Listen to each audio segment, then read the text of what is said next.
कामोरंते शहर के तबाह कंदड़ करप्ट कामोरंते शहर के गंदगी जो ढेर मांगड़ करप्ट कामोरंते। राजकोट में म्युनिसिपल अमले जी नाल खिलाफ सिंध यूनाइटेड पार्टी पारां कोडूमोड़ चौक ते एहतजाजी मुज़ाहरो धरणो। उन मौके ते अॻवान हमल खुश्क अलदाद खुश्क रमीज राजा दुनियो ऐं ॿियनि मीडिया सां ॻाल्हाईंदे चयो त मुकमल शहर अंदरि गंदगी जा ढेर लॻल आहिनि।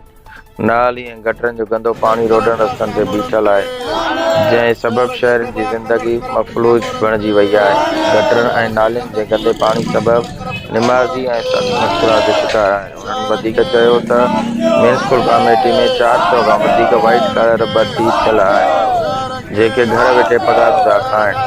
म्युनिसिपल कमेटी खे 3 करोड़ माहवारी बजट हुअण बावजूद बि शहर तबाही जे किनारे ते आहे।